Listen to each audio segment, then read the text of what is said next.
Welcome to the Hazard Class Podcast. This is the podcast where I get to ask my stupid questions to some of the smartest people in and around the world of emergency services. My guest this week is a firefighter-paramedic from South Florida. He owns a company that produces CBD products. They pride themselves in maintaining products with near undetectable quantities of THC, ensuring zero risk usage for the members of the emergency services. Through his journey, he has found himself becoming an advocate for the benefits of hemp-derived products for health and well-being. Today, we'll talk about his journey, his company, the challenges of navigating the policy and procedures of using cannabis products in the emergency services with my guest this week, Jon Vought of Rescue One CBD.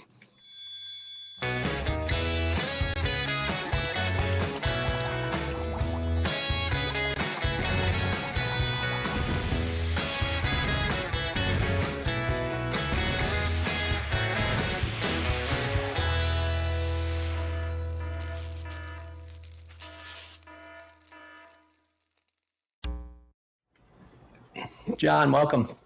Thanks, brother. Thanks for having me. Of course, man. I'm looking forward to the conversation. But before we get into it, we got to do our wheel of stupid questions, which is just a reminder that asking questions is good, even if they're stupid. If you point them at the right people, you can get some pretty smart answers. So we'll see what we get today. Love it. Spin that wheel of stupid questions. All right, let's spin the wheel.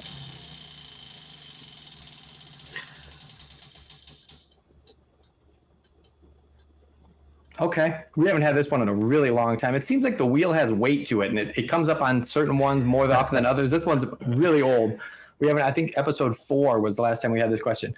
In the movie Rambo: First Blood, was John Rambo the good guy or the bad guy?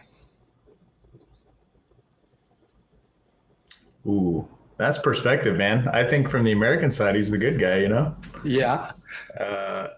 Yeah, I'm sure the other guys probably didn't think so. Yeah, I mean, I forgot I had this with someone that confessed that they had never seen it, which hurt my heart a little bit as a big fan of Rambo. But I think that it is a matter of perspective with this one. And this is a really highly nuanced question. Some of them are really wide, broad scope. Yeah. But you really have to have a formed opinion of Rambo: First Blood to really tackle this question. Yeah, it's just a good movie, man. But that's the funny thing. Nobody ever looks at it and thinks of it like that. You know, it's just a good shoot 'em up. And freaking Stallone back then was, peak. Oh, yeah. He was a hunk for sure. Yeah. I'm comfortable enough to say he was a hunk. Yeah. All right, let's get into it. So the question I always start out with my guests is this: why the fire service in the first place? Why'd you get here? Oh man, So my mom's a fireman on the job in Palm Beach County. She's a captain, and saw her on the job growing up. She started late. She started in her 30s, and I thought she was pretty crazy to go through the academies when she had 4 kids at home. And she's always been like one of the toughest people I've ever met. And when I saw her, how much she loved it, and she worked at a small department in Florida, and the tight knit, crew that she had in her department, everything was family oriented.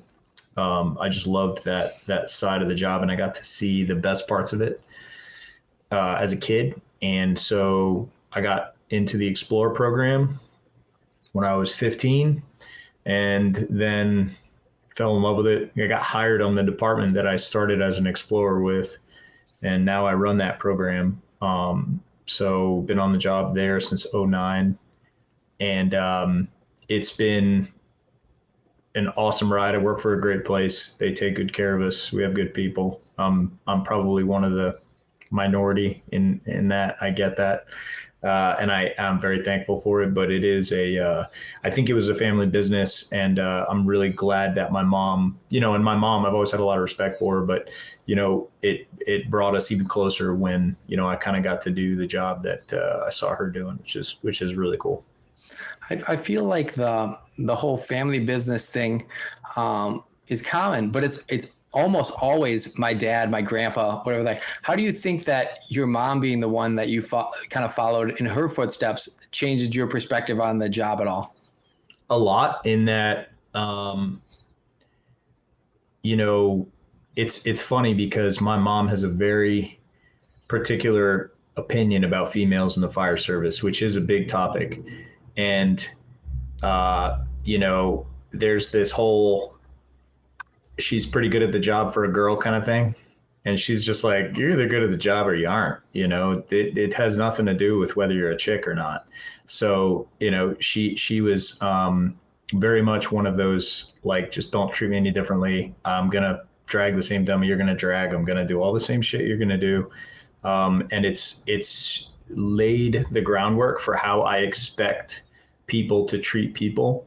And I think that's a very positive thing in the fire service, and that we don't, you know, the job is supposed to be, I mean, since the 1860s, especially when like the Irish came over and the Italians came over, and it was a very colorblind, gender blind, you know, job, you know, that we had inclusion all the way through. But that means that, you know, we don't like in the even the military, we give very different standards for men and women.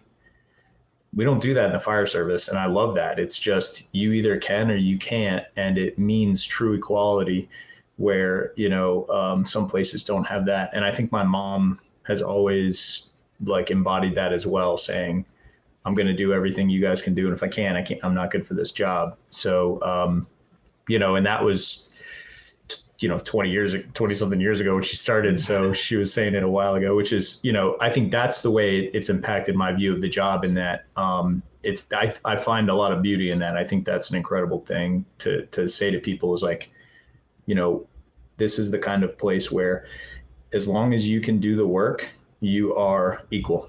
And I love that. Yeah, I think that you hit it on the head there. And I've had some conversations with, you know, my female coworkers that feel the exact same thing. They say, you know, I came here to do the job. I want to be treated like everybody else. I want to lift the same weights. I want to move the same thing. I don't want to be treated any differently. And the people that embrace that concept are the ones that I overwhelmingly see invited into the houses as equals and treated as such. I think that when people want special treatment, no matter what it is, female, you know, or otherwise, that's when they find themselves as outcasts in the fire service, which is interesting, I think, because it ends up being like this self-fulfilling prophecy that if you feel different, then you end up having to be different. Where if you just feel like you're one of the gang, then you end up being one of the gang. But, and there's no better place to be. Yeah, of course. Yeah. So let's walk through this. So now you get into the Explorer program. You work through that for probably a year or two, or you said 15, so probably 3 years ish. 5. 5. Okay. And so then you finally get your first shot at the career job. What's that like? It was weird getting, you know, one day I was at our training tower wearing, you know, an Explorer uniform. And the next week, you know, I have bunker gear with my name on it. And it's, I mean, you know, for me, it was probably the only equivalent of like playing minor league ball and then getting drafted into, you know, the big leagues. And I use that experience to tell all of our new guys the same piece of advice is don't ever forget how excited you were to get this job, you know, and the passion that you have when you first get hired. If you can hold on to that, it will drag you through all the bad stuff or the downtimes or whatever else, because people line up for this job. They fight for it. They beg for it. And, you know, it's so easy, like, especially I'm like halfway through my career now. Get halfway through and you kind of, sometimes a lot of people get into like a lull, or they get really used to things and you just kind of forget how cool this damn job is. And so I kind of I have to do something to remind yourself when you first got hired, how great it is, or how excited you were. But that, you know, that's the only thing I can really wrap my brain on. It's just everything was exciting, you know, everything was awesome. Because I felt like I hit the lotto, and in a lot of ways it did, you know. Yeah. So with that, there's another one I try to always get in with all my guests. Do you remember your first fire? The first time that it was like, I'm at my first fire. What was that? Yeah. It was what was the fire you're saying? Yeah. What was your experience? What did you feel? What was the scene? It was, so the tones went out and I remember thinking, oh shit, like I'm actually going to one right now. I was 20 years old. I was 21 years old, and I was on our downtown truck, which I'm now the company officer of, which is super exciting. And then we were first due. So now I'm like thinking, I have a fire. I'm not even 2 months on. We're first due. It's a commercial job. It's in the middle of the road storefront. It was arson. Somebody stacked up like a ton of material. Unfortunately, it was at like a food bank, but it was like the office of a food bank. So they like stacked up all these clothes and like computers and torched it. Super hot, like zero visibility, like all the stuff, that you go through in the academy. And then you get super excited to actually do it. But I remember thinking there's a lot more to this than what I learned. And like taking 2 steps in and realizing, okay, normally I have like an instructor next to me telling me go that way and spray water. And now, my captain is behind me saying, hey, the fire looks like it's that way. Go through that hallway to that room. I'm going to go over here for a second. And I'm by myself. And I'm like, holy shit, this is a very different job. I can't see anything. I can't hear anything but crackling. And like, as soon as it was over, I was like, I can't wait to do that again. And that part of it stuck with me. But I'll remember that. I think most people remember their first fire, but that one, it being not like a trash fire or a car fire, I was pretty stoked. And it was a good outcome too. But yeah, it was intense. So you're doing that. Obviously, you're on the job. You're going to fires and stuff, and then you go, you know what? I think I want to start a business on top of all this. And so there had to have been a catalyst to get you into this particular line of work. And then, so talk about what the origin story of it. How do you go from I'm a fireman, basically always been a fireman from the jump, and now you're going to start a CBD business. Why? I had a really bad foot surgery when I was 30, and I was 29, and I had a tough time getting off opiates. And when I did get off of them, my sleep was really, really wrecked. Before that point, I had like, I was like interested in like building websites and like doing e-commerce and stuff, like just checking it out. I found it interesting. So I sold like stuff on Amazon, and I figured, I can sell stuff on the internet. And I was like wondering what I could do. I never thought it would lead me to that route. I thought I'd sell something that's like uninteresting to me just to do it as a hobby. But I had this foot surgery, and the way that CBD helped me correct my really crappy sleep changed, everything I viewed about it, because I was always under the assumption like, hey man, if I take this stuff, I could fail a drug test. And that, we do random drug testing 3 times a year. It's a 0 tolerance policy. So if I test positive, I'm fired immediately. And, our department's very strict with that. So I didn't want to risk it. Well, I was off for a while, tried it. It really helped my sleep. And, I thought to myself, like, we should bring this into the fire service. So I went, long story short, it took me a few years between like working for another CBD company, starting my own that had nothing to do with the fire service, and then finally getting into making this brand Rescue One about the fire service specifically. It took all those steps. It was years, almost 3 years of work. And then, landed me here, but I really wanted to find a way to make it completely safe for the job. And I have no background in business. I don't,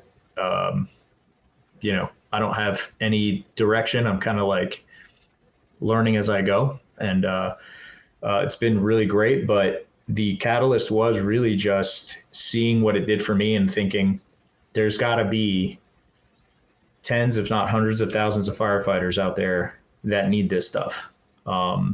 And nobody wants to stick their neck out to learn how to do it properly and to make it safely and to test it the right way. And then to guarantee 0.000% THC in the product. And so I learned how to do it. And that's where we are today. So what was that process? Are you learning like business or are reading like Business for Dummies or like watching YouTube or what is the process of learning how to build and scale a business? That's not far off. I mean, you know, like it started with like YouTube.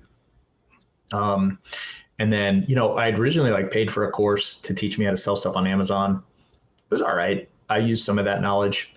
My fiance who is, you know, helps me run the business. She is a tech genius. Like she's super smart. She works in cybersecurity and she knows how to like build websites and she's got a lot of like taste in design and stuff. So she's helped me out a lot.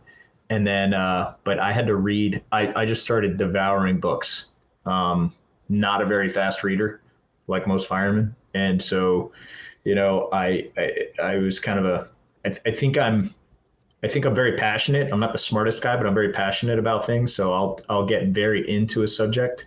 So I would dive deeply into research on CBD, trying to understand how and why it works. I talked to a lot of really, really smart people, and there were people that are very generous with their time. I went around the country visiting extraction facilities for CBD and farms. You'd be surprised at who would help you if you just ask. You know, like I called the cannabis science lab at Johns Hopkins and two of these guys that I've read all their research papers, Dr. Spindle and Dr. Bandry, and they just picked up I emailed them like, hey, I want to ask questions about CBD and drug testing and stuff. And they just called me, you know, and I'm like, these guys literally write, you know, they wrote the book on some of this stuff. And, you know, you'd think like, I'm a fireman from South Florida. I just have a question, you know, and call me up. So a lot of it is just like having kind of the guts to try, I think sometimes, and then just having the grit to not give up when it's tough. But the steps along the way, I don't think you know what they are until you just start learning step one, and then step two reveals itself. If that kind of makes sense. Yeah. You know. So let's. Before I want to talk to you about the manufacturing and the testing process and all that kind of stuff, but you know, when it comes to CBD, I think that like the global claim with it is so prolific that people push back. They say, wait, it's going to solve my inflammation and my sleep and my blah and blah, blah, blah down the line. And I know people that anecdotally use it say, yeah, it does. Right. But what have you done or seen that has helped you to overcome that kind of initial snake oil salesman thing that comes with CBD that isn't true necessarily, but it's the initial thought that goes, how is it going to solve every single problem? Right? Is really going to, yeah. You know? It's such a great point. That's a great question. Because I thought the same thing, and I've seen people with this where they're like, so part of the problem, just to address part of the problem first, is the CBD industry is filled with so many people who are snake oil salesmen. And so they find one study that says, you know, CBD, you know, will cure male pattern baldness. And they run with it and say, like, if you take this, you'll never go bald. And it's like, you know, I'm using it as a stupid example that doesn't exist, but you know what I'm getting at. So like we do that. And then all of a sudden now everyone's touting CBD does all this stuff.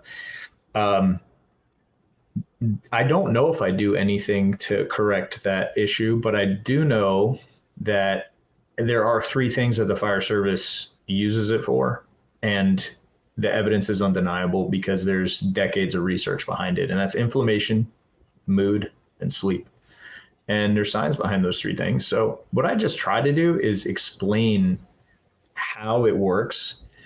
And then I get people to try it, knowing that if it doesn't work for them, we give them their money back within 30 days, no questions asked. And that's been all I've had to do is just like, hey, if it doesn't work, just tell me, and it's taken off like crazy because it works. But, I think, to actually, now that I'm thinking about it, to answer your question, the best way to counter that is to just be truthful. When people call me and they go, hey, does this work for male pattern baldness? I go, absolutely not, and you can tell people legitimately. I've had guys on the job call me and say, hey, I have spinal stenosis.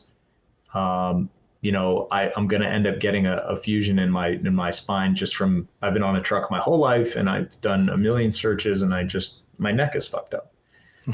Is this going to help? I'm like, no, probably not. It's really good for inflammation. That's not inflammation, I was like, what you need is a medical marijuana card. You need something with THC in it as a painkiller. This isn't a painkiller.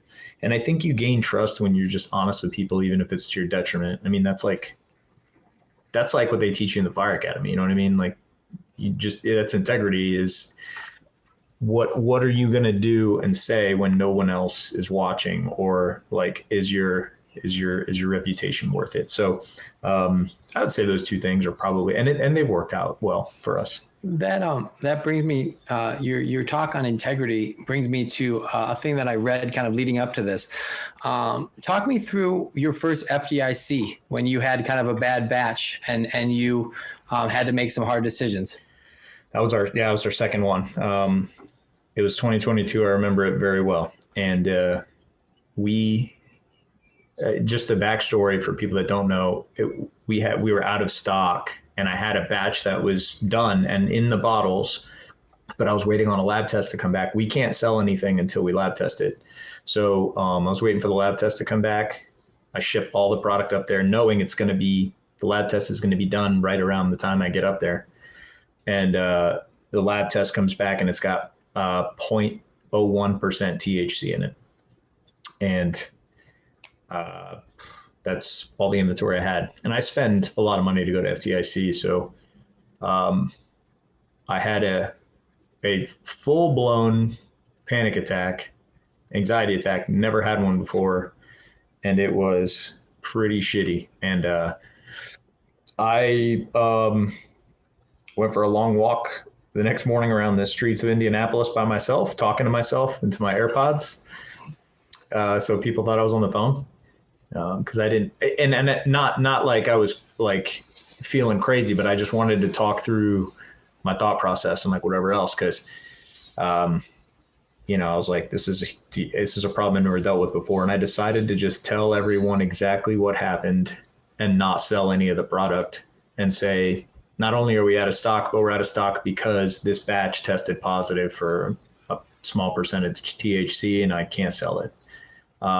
Because I was like, well, we had a good run. I did this for a year. This is going to be the end of us.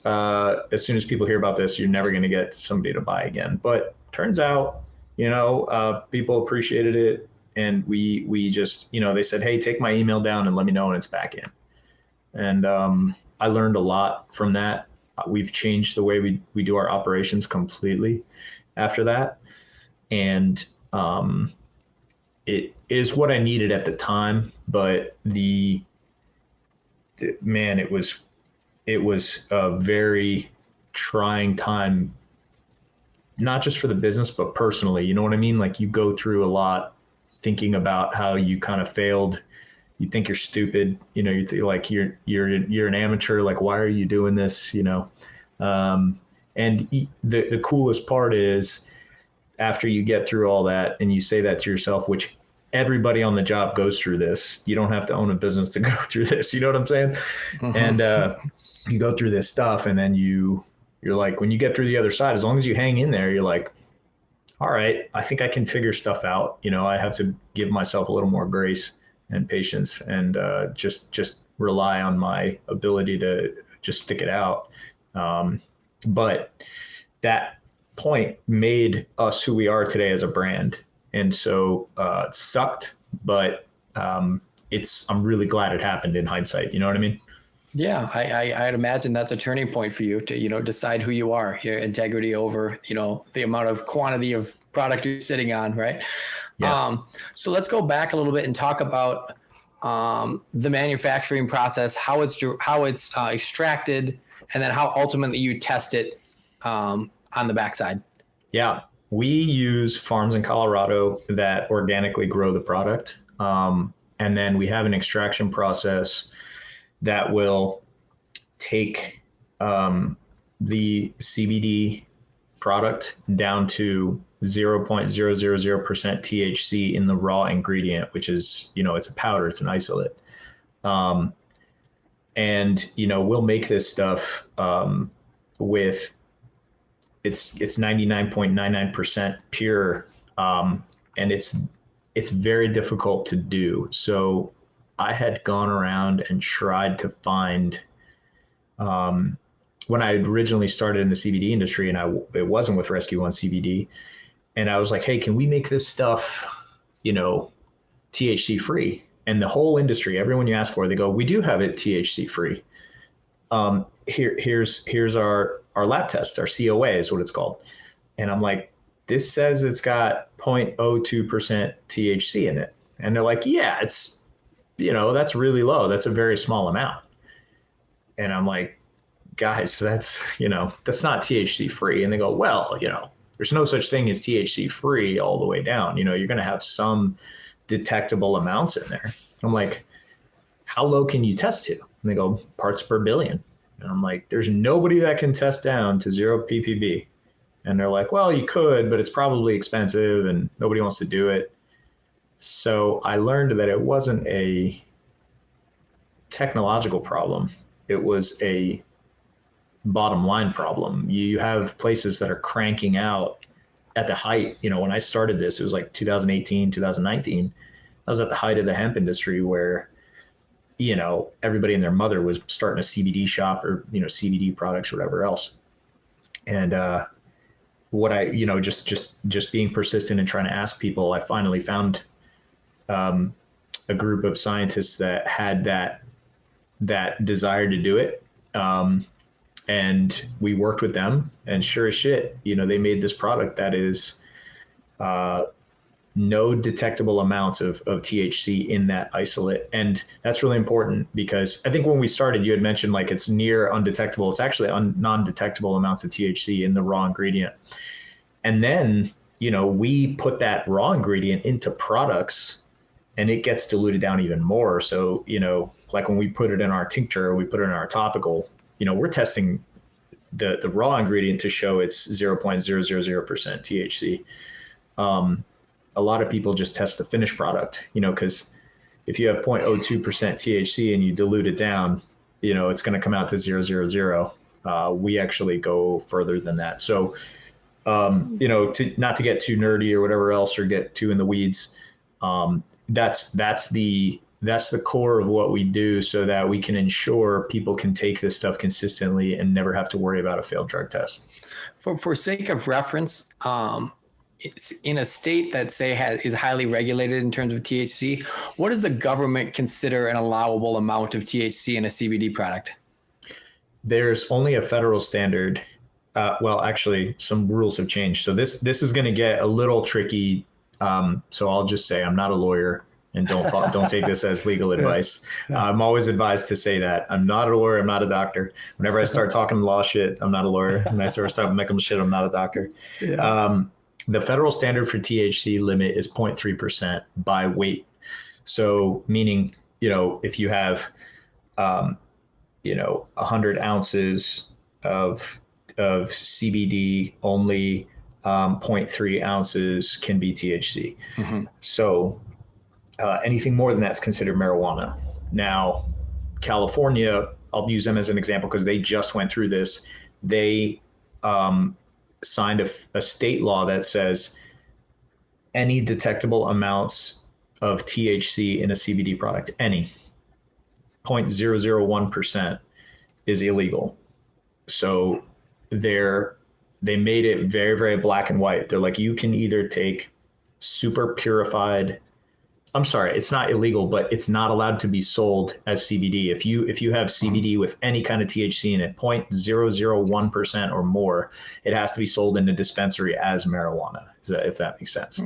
So Is that so that they can tax the shit out of it? I think that's part of it. And California is very heavy-handed. They've actually chased a lot of dispensaries out. So is Colorado.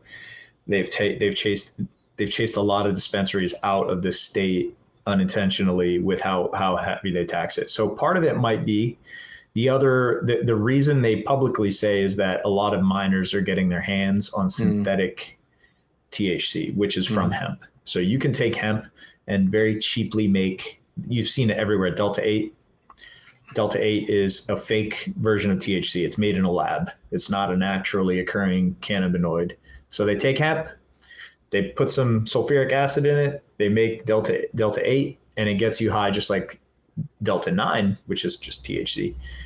But it's a loophole because all the federal law says Delta 9 THC is illegal. So they go, well, we'll make Delta 8. It's this is like chemistry loophole. But that was the reason that they've done it. Some other states have done that. So the federal is 0.3%.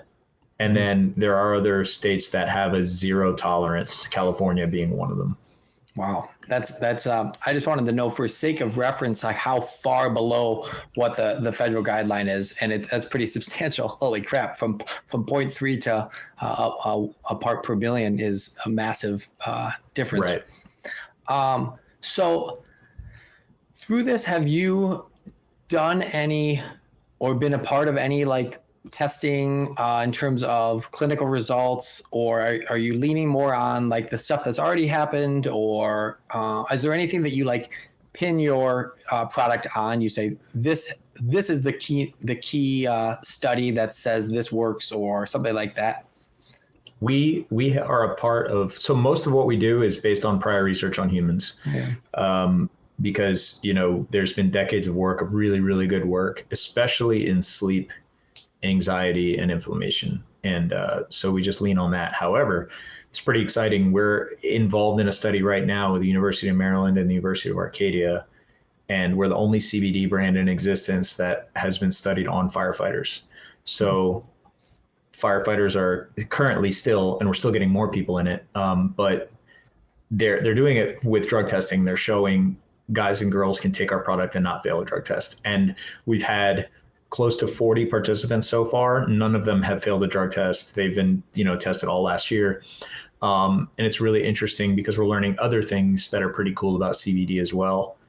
The little urinalysis dipstick, that you use to see if you fail a drug test or not, CBD can trigger that to show that it's positive.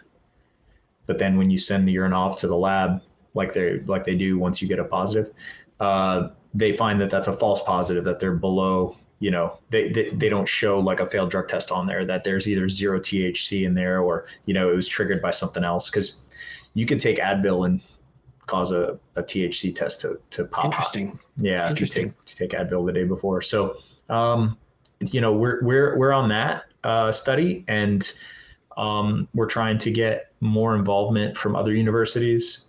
There's been a couple of really prominent universities. I don't know if I'm allowed to say it yet, so because they haven't agreed, but like Ivy League school that wants to jump in and be really cool. And we're trying to get a sleep study done with the next cohort. So I want to get guys and girls on the job that are also involved in this and say, hey, let's get you guys an Oura ring and let's measure your sleep before you start taking CBD.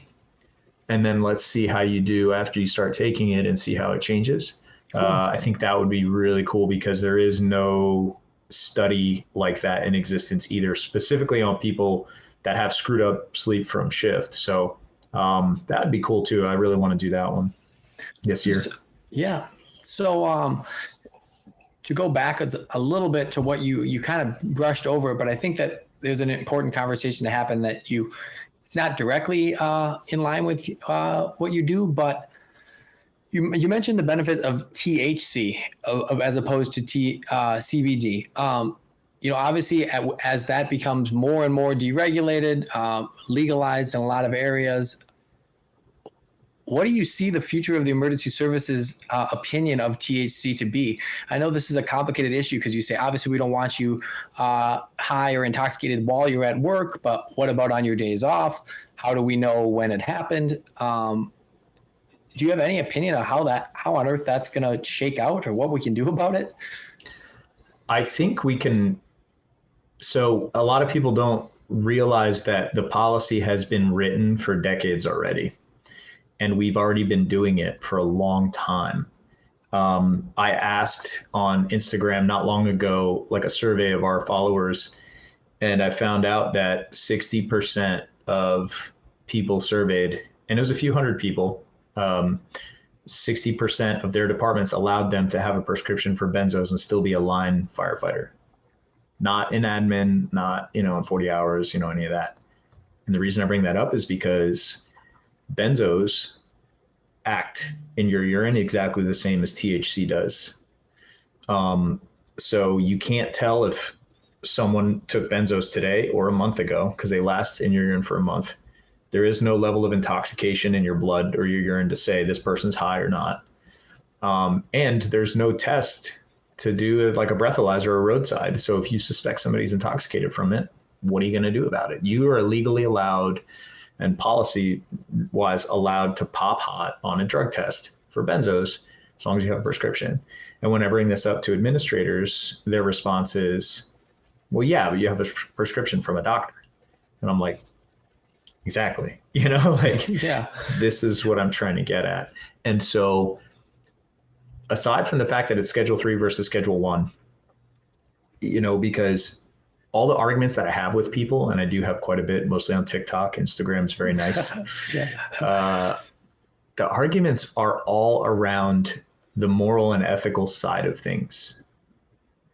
And if that's all we're worried about, if that's what we're worried about, Schedule 1 versus Schedule 3 won't change that. So I think it's a generational thing. I think it's usually older people that have the negative side of it, but they are the extreme minority from my experience. I go to FDIC every year. I talk to close to 1,000 people that week every year I go. And there is no general demographic I speak to. I speak to guys on the job that are in their 20s. I speak to guys on the job that are in their 60s and everywhere in between. And they are 100% all about it because they understand the side of it where it's like, if you're responsible off duty, you can have it off duty. So the biggest things we're facing is really just stigma and kind of the understanding. But I believe that the first step would probably be that it goes from Schedule 1 to Schedule 3, meaning it's technically considered a medication. And then that would free up some of the, it's funny enough, but it doesn't even matter for policy, but it would free up some of the stigma around policy because departments would say, we can do this because it's not Schedule 1 anymore. Mm-hmm. And it would allow them to dig deeper into the law and understand that the law actually already allows it now. But I think for the most part, fire departments in the country are starting to lean towards being open to it. The only thing we're fighting is not a policy or legal issue because both of those things can happen, but the stigma, because like the state of Utah, the entire state allows firefighters to use THC as long as their department says it's okay, the whole state. Pittsburgh has been using THC since 2018, Allentown, Pennsylvania, FDNY, Chicago, most of South Florida where I am. There's a lot of departments. I mean, the numbers are all there if you look at before and after with, job site injuries, car accidents, sick time usage. It's not made anything worse. And in many cases, the numbers have gotten better. So the argument that these guys are unsafe and people are going to show up high and all this stuff, it's been shot in the foot. It's just nobody's actually looking at the data. So with that, what does the future of Rescue One look like? What's the hope? Man, it's interesting. I was thinking about this earlier. There's a good possibility that when THC becomes legal, Rescue One just dies. And I'm totally okay with that. You know what I mean? I got into this to help people. And if, you can get your CBD with a little bit of THC in it at a dispensary, and you don't need us, we're gone. Like, that's it. You know, I'm not in this to try to get on the Forbes list. This niche is too small for that anyway. You know what I mean? But because it's really tough to do, and honestly, like, it's not like I make a bunch of money doing it. It would be way easier just to close up shop. You know, like, I don't need all this stress, but I really, really, really love it. I really love it. And the stuff people get out of it it's so amazing to read and see and hear. And I'm never going to quit at it until people don't want it anymore. And I just, you know, I think even when THC gets legalized, people will still enjoy our products, especially the sleep formula, because CBD is the king of sleep recovery. THC is not good for sleep.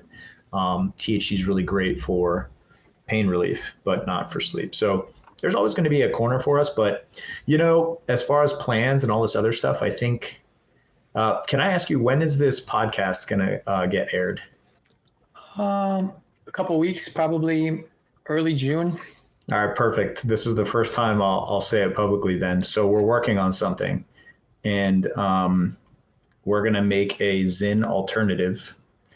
So it's going to be a nicotine-free pouch, but it's going to have all of the kick of a nicotine pouch and a little bit of CBG, which is a cannabinoid like CBD, but it's more of an upper, and some really good flavoring. And we're going to have some ingredients in there that'll kind of make your body feel like you got a nicotine hit without any nicotine. Wow. So that's awesome. We got our cans made up. Wow. Check look this at out. that. You might like this one. Hey, I love it. That's so awesome. I got some of these made. I got you one. And so that's incredible. We're gonna have samples out. We're producing them today, actually. That's why I was asking when it comes out. So when we get off, I'll get your address because I'm gonna ship you this, but you're gonna have some to try out. Oh, I love it. That's awesome, man. I'm super excited. And as someone who incessantly chews Nicorette, I would probably benefit to get off the Nicorette train.